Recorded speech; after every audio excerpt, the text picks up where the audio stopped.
Bien rédigé, 7 erreurs fatales de rédaction web qui plombent vos contenus et font fuir vos lecteurs à tout jamais. Vous voulez écrire un article de blog, un texte de vente, un email ou une newsletter, un script de vidéo, ou même un simple statut Facebook ou un post LinkedIn? Alors votre objectif doit toujours être le même. Conserver l'attention et l'intérêt des internautes jusqu'à votre appel à l'action, c'est-à-dire cliquer sur un lien ou un bouton, commenter, s'inscrire, liker, partager, etc.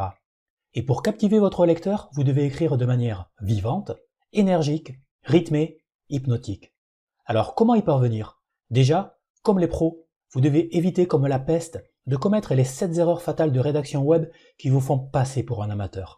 Ces 7 erreurs, ce sont celles que vous trouvez dans un contenu qui a autant de saveur qu'une courgette cuite à la vapeur sans sel, ni sauce, ni épices. C'est fade, ça ne remplit pas l'estomac, ça ne nourrit pas son homme. Dès la première bouchée, vous faites la grimace, et à la vue de tout ce qu'il reste dans l'assiette, vous n'avez qu'une envie, c'est de fuir. Vite. Pour le contenu sur le web, c'est pareil. En présence d'un contenu mollasson, quelconque, ennuyeux, confus, vous zappez direct. Or, vous ne voulez pas que vos visiteurs fuient vos contenus plus vite que leur ombre, n'est-ce pas? C'est pourquoi vous devez bannir ces 7 erreurs. Mais attention, ce n'est pas parce que vous allez découvrir ici comment bien rédiger que ça doit être aussi rasoir qu'un cours de grammaire latine sur les déclinaisons et leurs exceptions. Que nenni, et bien au contraire.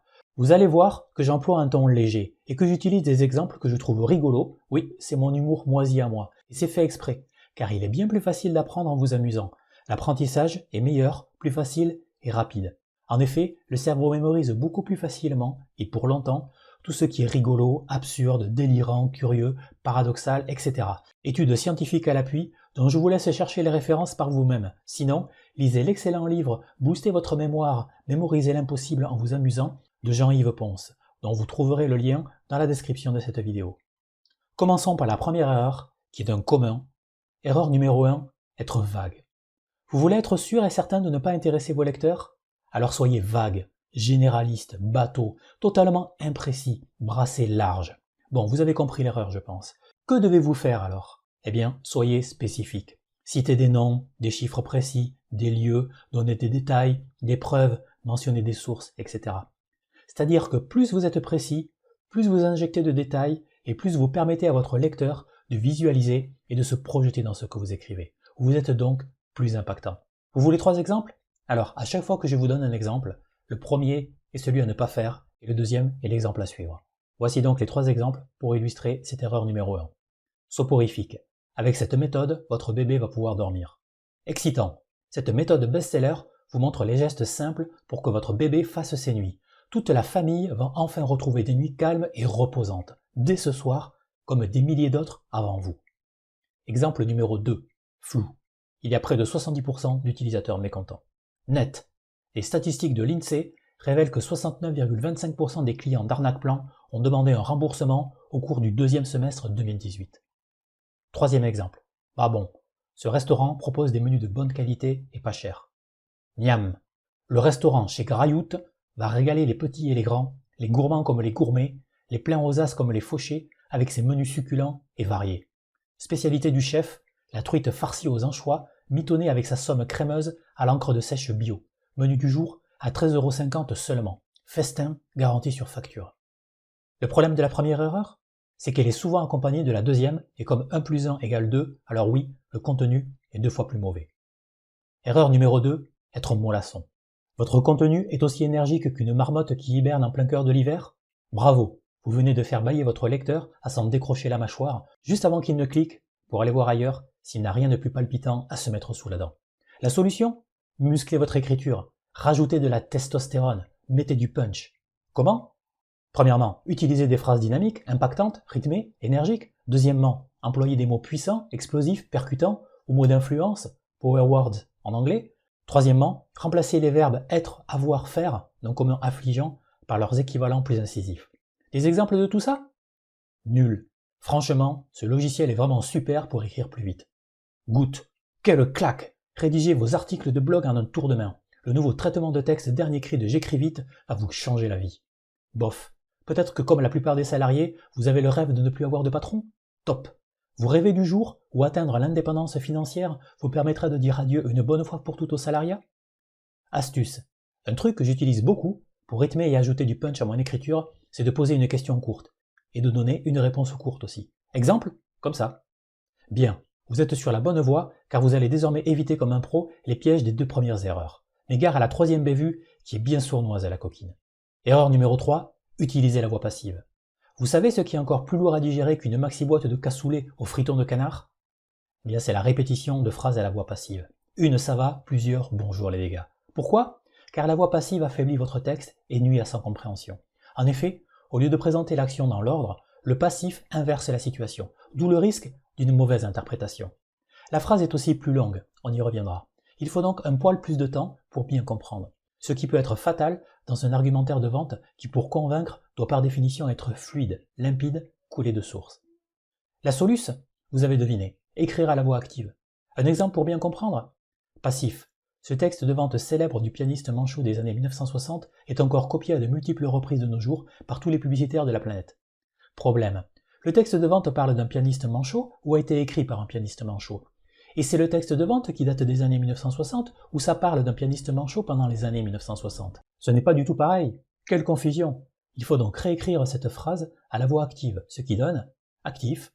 Tous les publicitaires de la planète copient encore à maintes reprises ce célèbre texte de vente des années 1960 sur le pianiste manchot. Conclusion. La voix active lève toute ambiguïté. Pigé? Good.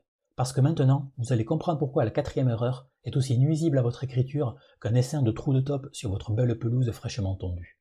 Erreur numéro 4. Faire des phrases à rallonge. Citation de David Ogilvy, célèbre publicitaire britannique. Tous les rédacteurs devraient lire L'art du langage simple du docteur Rudolf Flesch. Cette lecture les persuadera d'employer des mots courts, des phrases courtes, des paragraphes courts et de s'adresser personnellement à leur lecteur. Dites-moi, vous avez entendu parler de la notion d'empan? J'imagine que non. Et pourtant, vous devriez. L'empan, c'est la capacité de stockage de la mémoire à court terme. Et si je vous dis que la capacité de stockage de la mémoire à court terme est en moyenne de 15 mots chez la plupart des gens, même si elle varie en fait de 11 à 22 mots pour être vraiment très précis, vous pigez tout de suite pourquoi vous ne devez surtout pas écrire de phrases à rallonge comme celle que vous êtes en train d'écouter parce que ça le fait pas et que ça commence même à vous donner un peu mal à la tête. D'ailleurs, vous ne savez même plus de quoi je parlais au début, pas vrai? Bon, je vous la refais pas, mais je pense que vous avez compris que les phrases interminables sont à mettre au placard fermé à double tour illico presto. Et la raison est simple comme bonjour. Les phrases longues amènent plusieurs idées qui se suivent. On ne comprend plus rien, on ne sait plus où on en est, on ne retient rien, et ça manque de punch. Comment éviter ça? Very easy, des phrases de 15 mots maximum. Oui, mais comment? Pas sorcier, suivez le guide. Pas plus d'une idée par phrase. Repérez les mots de liaison comme après que, car, donc, dont, et, lequel, mais, ni, ou, parce que, pendant que, pour, puisque, que, qui, quoi, et coupez la phrase à cet endroit en utilisant la ponctuation, avec 2 points, point d'exclamation ou point d'interrogation. Une phrase, c'est 3 lignes grand maximum.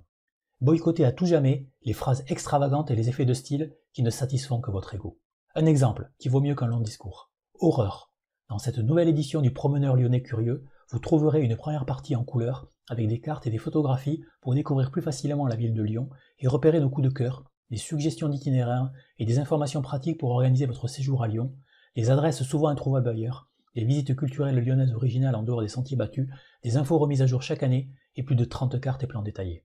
Bonheur. Dans cette nouvelle édition du Promeneur Lyonnais Curieux, vous trouverez 2 points.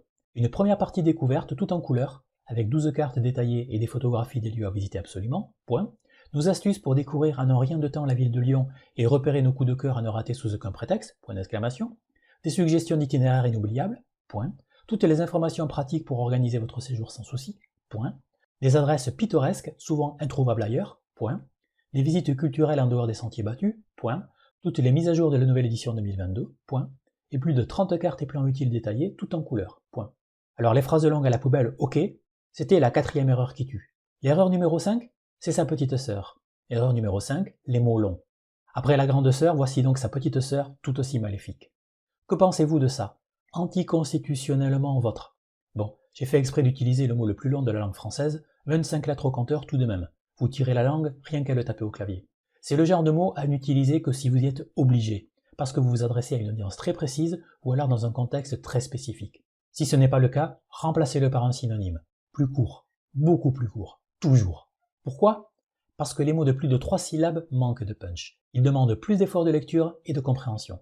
Je vous pose une question. Est-ce que vous utilisez souvent des mots de plus de 3 syllabes dans vos conversations de tous les jours? Réfléchissez bien et votre réponse devra être non. C'est pourquoi vous devez utiliser des mots simples, des mots de tous les jours, courts, concrets, logiques, imagés. Car les mots courts ont plus de punch et ils sont souvent plus chargés d'émotions.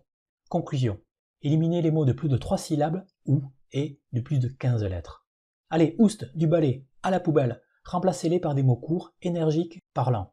Un exemple? Déprimant. 2 spécialistes vous accompagnent. La première, Mademoiselle Déprime, a expérimenté plusieurs fois la dépression et a élaboré un programme pour retrouver l'épanouissement. Le second, Monsieur Cafard, psychiatre, est considéré comme l'un des meilleurs thérapeutes des dysfonctionnements émotionnels. Cool. 2 experts vous guident. Mademoiselle Déprime, qui a connu plusieurs fois la dépression et conçu une méthode pour remonter la pente, et Monsieur Cafard, psychiatre, l'un des meilleurs experts des troubles émotifs. Ok, vous avez été ravi de faire la connaissance de la grande sœur et de sa petite sœur. Ceci dit, vous ne voulez plus les inviter dans vos textes. Mais attendez, vous n'êtes pas sorti de l'auberge, car le hic, c'est que la petite sœur a une sœur jumelle. Arg! Erreur numéro 6, le jargon, les mots rares et compliqués. Et oui, c'est un peu la leçon 5 bis. Dites-moi, est-ce que vous prenez votre pied à lire des formules alambiquées du style? C'est un truisme de dire que cette démonstration calorifugée à haute valeur d'intensité oscilliométrique est stérile et n'a jamais été validée par des tests scientifiques probants en laboratoire, répondant à la norme X PAGLOP 999 sous l'œil vigilant d'experts indépendants du SCRUG dûment assermenté. Gonflant, non? Alors, si vous ne voulez pas, vous non plus, être victime du syndrome de l'expert, vous savez, celui qui tartine à tour de bras ses contenus de verbiage confinant à l'incontinence verbale. Voici la règle à suivre. Traduire le jargon et les mots rares et compliqués en mots simples. Sauf si vous vous adressez à des experts sur une thématique réservée aux experts, ou s'ils sont indispensables pour servir de caution technique, vous devez expliquer tous les concepts ardus que vos lecteurs ne connaissent pas forcément. En fait, c'est une règle d'or en marketing. Écrire comme si votre lecteur avait le QI d'un enfant de 8 à 12 ans. Donc, les débutants doivent pouvoir vous comprendre sans difficulté. Et donc, dégagez de vos contenus les formules alambiquées, comme l'exemple que je vous ai donné tout à l'heure, les mots pédants et savants, du style « le regard ascardamicte que me lançait le notonnier me donnait la conviction avec componction qu'il était aussi agélaste qu'un anachorète. » Les sigles OTP, GFDL, HVDC, etc. Le jargon professionnel, le RP a dégradé, donc FIS en baisse, il faut que vous chargiez moins dans GTE. Les mots obscurs, rares, désuets, le vieux François, ou étrangers, sauf si c'est de l'anglais facile. Les termes techniques, l'itinérance est possible du fait que le réseau mobile GSM conserve à chaque instant une information dans ses enregistreurs de localisation HLR sur la zone où est localisé l'abonné mobile. Si vous rédigez comme ci-dessus, vous renvoyez une image de mépris, de condescendance envers votre lecteur. Vous comprenez? Je viens d'ailleurs de me livrer à une démo live. Remplacez de condescendance envers votre lecteur par « vous prenez votre lecteur de haut ». Bon, vous y êtes presque, mais restez vigilant, car la 7e erreur vous attend au tournant pour vous prendre en traître à tous les coups et plomber votre contenu l'air de rien. Erreur numéro 7, les adverbes, qui se terminent en « ment ». Définition Wikipédia. On appelle adverbe une catégorie de mots ou un segment, locution adverbiale, qui s'adjoint à un verbe, à un adjectif ou à un autre adverbe pour en modifier ou en préciser le sens. Par exemple, rapidement, lentement, courageusement. Savez-vous que l'écrivain Stephen King déteste les adverbes? Dans son excellent livre Écriture, mémoire d'un métier, le célèbre et prolifique auteur n'y va pas avec le dos de la cuillère. Je cite « L'adverbe n'est pas votre ami. Comme la voix passive, les adverbes donnent l'impression d'avoir été créés pour le bonheur des écrivains timides. J'estime que la route menant en enfer est pavée d'adverbes et je le crierai sur le toit. » Bon, j'arrête là, mais au passage, je vous recommande chaudement la lecture de cette autobiographie où Stephen King dévoile tous ses secrets, habitudes et manies d'écrivain multimillionnaire. Une véritable masterclass, indispensable si vous voulez faire de l'écriture votre métier. Je vous donne dans la description de la vidéo le lien pour voir le livre sur Amazon. Mais alors pourquoi ce maître de l'écriture déteste-t-il autant ces affreux adverbes? Parce que ce sont des mots à rallonge mou du genou qui gagnent à être remplacés par d'autres mots plus tranchants, comme des verbes, des expressions ou des comparaisons imagées. Alors, je ne vous demande pas d'être un intégriste, hein. Vous pouvez utiliser un adverbe de temps en temps. Moi le premier, je plaide coupable de les utiliser par facilité. Mais remisez au placard les plus lourdingues si vous pouvez les remplacer par des formulations plus punchy. Des exemples? Immédiatement, cher lecteur, que vous pouvez remplacer par sur le champ, cher lecteur. Alors, premier exemple, Burk. Cette vidéo est particulièrement intéressante si votre enfant avale difficilement sa cuillère d'huile de foie de morue tous les matins et que vous cherchez désespérément une solution. Goûteux. Dans cette vidéo, 2 points. La solution que vous cherchiez en vain si votre enfant fait la grimace en avalant sa cuillère d'huile de foie de morue matinale. Paglop. vous allez immédiatement ressentir une sensation véritablement enivrante. Glop, vous allez ressentir dans la seconde une sensation enivrante de folie. Lourd, je sais que vous avez consciencieusement et patiemment travaillé sur ce projet pendant de longues heures. Léger, je sais que vous avez travaillé avec sérieux et patience sur ce projet pendant de longues heures. Bon, ça y est, vous connaissez les 7 erreurs fatales à éviter. Bravo à vous. Vous êtes sur la bonne voie pour pondre du contenu captivant et devenir l'idole des foules. Oui, mais quand même, il y a un petit truc dont je dois vous mettre en garde avant de terminer. Parce que ça peut foutre en l'air tous vos efforts de rédaction si vous n'y faites pas gaffe. Erreur bonus, les fautes de français. Surprise, 8 erreurs pour le prix de 7. C'est cool, non? Même si en fait ça veut dire que vous devez être encore plus vigilant et rigoureux dans votre écriture. Écoutez, pour votre bien, je ne pouvais pas laisser cette erreur de côté. Alors pourquoi devez-vous éviter coûte que coûte les erreurs d'orthographe et de grammaire? Bref, pourquoi c'est important d'écrire dans un français correct? Reason number 1.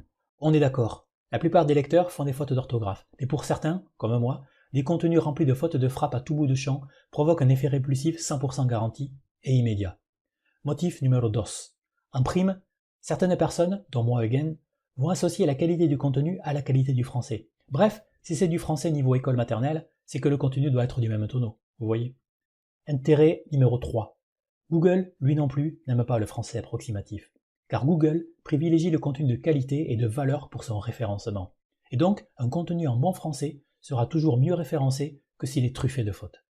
Alors, si le référencement web, SEO, pour augmenter votre trafic organique est crucial pour vous, il vous faut donc prendre la qualité de votre français au sérieux.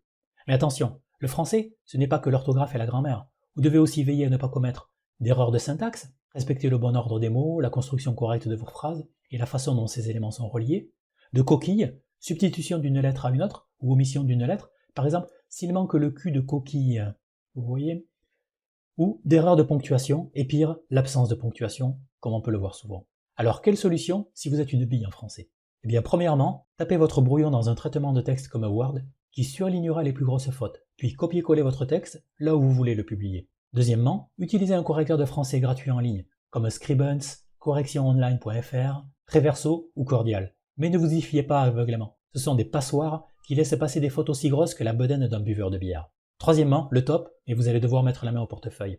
Utilisez un logiciel de pro comme Antidote, l'arsenal complet du parfait rédacteur, qui fait correcteur avancé, dictionnaire et relecture pour écrire un français sans faute et avec les mots justes. Je vous donne le lien pour voir le logiciel sur Amazon dans la description de la vidéo. Et enfin, la crème de la crème. Faites appel au service d'un correcteur-relecteur sur une plateforme de freelance comme Malt, 5€, Coworkies, Coder, etc. Conclusion. Bravo, vous connaissez maintenant les 7 plus 1 erreurs fatales à éviter pour bien rédiger dès aujourd'hui. Je les ai résumées pour vous en une image dans une infographie que vous pouvez télécharger dans le lien fourni dans la description de cette vidéo. Vous avez désormais les armes en main pour écrire de manière captivante des contenus accrocheurs. Il ne vous reste maintenant plus qu'à pratiquer dans les règles de l'art. Mais attendez, ne partez pas tout de suite, car j'ai un cadeau à vous offrir. Vous voulez découvrir les secrets de l'écriture captivante pour le web? Car ces 7 plus une erreur fatale à éviter n'est en effet que l'introduction, la première partie, l'apéritif, le quart du guide ultime, comment bien écrire pour le web, et scotcher vos lecteurs à leur écran jusqu'à la fin, même si vous êtes fâché avec la rédaction. Ce guide ultime va vous permettre de passer au niveau avancé en vous dévoilant les trucs et astuces utilisés par les rédacteurs et copywriters professionnels pour se mettre leur lecteur dans la poche. Vous pouvez découvrir gratuitement un long extrait du guide Comment bien écrire pour le web, où je vous dévoile 2 techniques puissantes pour booster du jour au lendemain une écriture anémiée et sans vie. Employez-les dès vos prochaines publications sur la toile et notez le changement. Récupérez gratuitement ces 2 techniques puissantes en cliquant sur le lien fourni dans la description de cette vidéo. Vous pouvez aussi retrouver ces 7 plus une erreur au format texte sur mon blog copywriterhypnotique.fr, dont vous trouverez le lien dans la description de cette vidéo. Cette vidéo vous a été utile? Alors likez cette vidéo, abonnez-vous à la chaîne et activez la petite cloche pour être notifié de la publication des prochaines vidéos sur la chaîne Copywriter Hypnotique. Je vous remercie et je vous dis à bientôt.